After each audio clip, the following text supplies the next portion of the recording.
அதுக்கப்புறம் நம்ம மலர், ரேவதி எல்லாருமே சந்தோஷமா வந்து ஃபோன்ல வந்து கான்ஃபரன்ஸ் கால்ல பேசிட்டு இருக்காங்க. இதை எல்லாத்தையுமே வந்து வாட்ச் பண்ண பாக்யராஜ் வந்து என்ன பேசிக்கிறாங்க அப்படின்னு சொல்லிட்டு பார்க்குறாரு. பார்த்தா வந்து பாக்யராஜ் பத்தி பேசுறாங்க. அதனால வந்து அவர் என்னன்னு மலர்கிட்ட கேட்குறாரு. அவங்கள வழக்கம் போல வந்து பாக்யராஜ தவிக்க விடுறாங்க மலர்.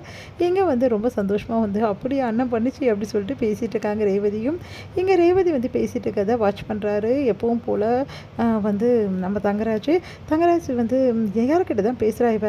மணிக்கணக்காக பேசுகிறாளே, நம்மள கொஞ்சம் கூட கண்டுக்கவே மாட்டேங்கிறாளே, நம்ம எங்கே இருக்கோன்னு கூட கவனிக்க மாட்டேங்கிறா, அப்படி யார்கிட்ட பேசுகிறா, இதை கண்காணிக்கணும் கண்டுபிடிக்கணும் அப்படின்னு சொல்லிட்டு யோசிச்சுட்டே வராரு. ஆனால் வந்து அவங்க லாவகமாக வந்து ஃபோன் ஒரு நிமிஷம் அப்படின்னு சொல்லிட்டு ஃபோனை எடுத்துகிட்டு போயிடுறாங்க. அதனால் ஃபோனில் வந்து கவனிக்க முடியாமல் பார்க்க முடியாமல் ரொம்ப தவிக்கிறாரு. சுரேஷ் வந்து என்ன பண்ணுறாரு, மதியை பார்க்குறாரு. மதி வந்து வேலையாக இருக்காங்க. உடனே வந்து சரி அண்ணி எங்கேயா போயிட்டு வந்தாங்களா அப்படின்னு சொல்லிட்டு கேட்டோன்னே அமைதியாக இருக்காங்க. மதி ஏன் எதுவுமே சொல்ல மாட்டேங்கிற, எதுவும் எல்லாம் வெளியே நின்றுருந்தீங்க என்ன விஷயம் அப்படின்னு சொல்லிட்டு கேட்டோன்னே உங்ககிட்ட சொல்லி மட்டும் என்ன ஆக போகுது அப்படின்றாங்க.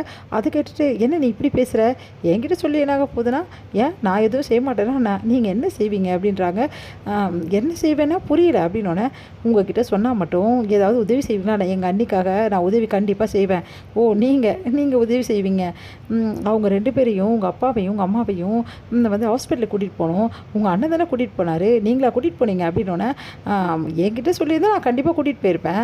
ஆனால் எப்போவுமே அண்ணன் தான் கூட்டிகிட்டு போவார், அதுக்கு நான் என்ன பண்ண முடியும் அப்படின்னோடனே இங்கே பாருங்கள், நீங்கள் வந்து என்ன பண்ண முடியும்னு கேட்காதீங்க. நீங்கள் கேட்டிங்களா, நான் கூட்டிகிட்டு போகிறேன்னு சொன்னீங்களா, அப்புறம் அவங்க வரமாட்டேன்னு சொன்னாங்களா, இல்லை நீங்கள் பழக்கப்படுத்துறீங்களா அப்படின்னோடனே இங்கே பாரு, இந்த விஷயத்துலலாம் உனக்கு தேவையில்லாத விஷயம். என் அண்ணன் கூட்டு போனால் இப்போ என்ன பிரச்சனை, என்னோடய வேலை அப்படி. இங்கே பாருங்கள், உங்களை மாதிரி 1000 போலீஸ்காரங்க வேலை செய்கிறாங்க, யாரும் குடும்பத்தை பார்க்காம இல்லை. என்னமோ நீங்கள் குடும்பத்தை பார்க்காம இருந்துட்டு இப்போ என்னமோ ஓவராக பேசுகிறீங்க அப்படின்னோடனே நான் குடும்பத்தை பார்க்காதவனா, நான் இந்த வீட்டுக்காக என்னென்ன பண்ணுறேன்னு உனக்கு தெரியுமா அப்படின்றாங்க. என்னென்ன பண்ணீங்க சொல்லுங்கள் பார்க்கலாம் அப்படின்னோடனே அதெல்லாம் உங்ககிட்ட சொல்லணுன்ற அவசியம் கிடையாது, நீங்கள் எதுவுமே பண்ணலை, எல்லாமே எனக்கு நல்லாவே தெரியும், எல்லாமே பண்ணுறது எல்லாமே வந்து உங்கள் அண்ணன் தான் பண்ணுறாரு, நீங்கள் எதுவும் பண்ணலன்னு எனக்கு தெரியும், எதுவும் பண்ணலன்னு உனக்கு தெரியுமா, என்ன தெரியும், ஆமாம் இந்த குடும்பத்துக்காக செலவு பண்ணுறதெல்லாம் உங்கள் அண்ணன் தான், நீங்கள் ஏதோ கொஞ்சோடு காசை கொடுத்துட்டு என்னமோ வீட்டில் எல்லா செலவும் நீங்கள் தான் பார்க்குற மாதிரி பில்டப் பண்ணுறீங்க. அது மட்டுமா, உங்கள் அப்பா அம்மாவுக்கு மருத்துவ செலவுலேருந்து இந்த வீட்டில் இருக்க முக்கியமான செலவு எல்லாமே அவர் தான் பண்ணுறாரு. நீங்கள் என்ன பண்ணிட்டீங்கன்னு சொல்லிட்டு உங்ககிட்ட எல்லா விஷயத்தையும் சொல்லணும்னு எதிர்பார்க்குறீங்க அப்படின்னோடனே இங்கே பாரு மதி, நீ ரொம்ப ஓவராக பேசிகிட்டு இருக்க அப்படின்னோடனே இங்கே பாருங்கள், நான் கரெக்டாக தான் பேசுகிறேன்.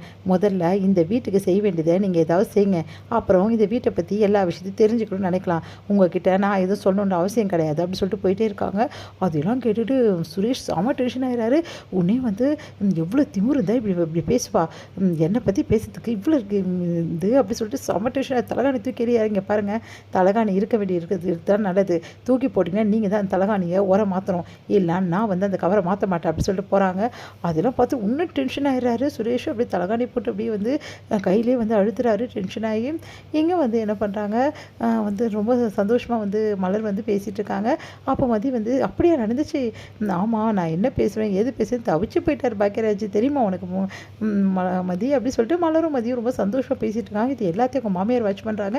இவளுங்க 2 பேரும் எப்போ பார்த்தாலும் கூடி பேசுகிறாங்களே, அப்படி என்ன தான் பேசுவாளுங்க அப்படின்னு சொல்லிட்டு அப்படியே வந்து கேட்குற மாதிரி வந்து விட்டு கேட்குறாங்க. அதை மலர் கவனிச்சிடறாங்க. அங்கே பாருங்கள் அத்தை எப்படி வந்து நிற்கிறாங்கன்னு சொல்லிட்டு, இப்போது ஏதாவது ஒன்று பண்ணி விண்ணுமே அப்படின்னு சொல்லிட்டு மலர் சொல்கிறாங்க. நீங்களும் பயங்கர குறும்பாக தான் இருக்கீங்க, இப்போ என்னங்க பார்த்தீங்கல்ல நம்ம என்ன பேசுகிறோன்னு கேட்டுட்ருக்காங்கல்ல அப்படின்னோடனே 2 பேரோட அப்படியா அவ்வளோ பெரிய விஷயமா அப்படி சொல்லிட்டு 2 பேருமே பில்டப் பண்ணி பேசிகிட்டு இருக்காங்க. இதை பார்த்துட்டு என்ன பண்ணாங்க, லக்ஷ்மி தவிக்கிறாங்க.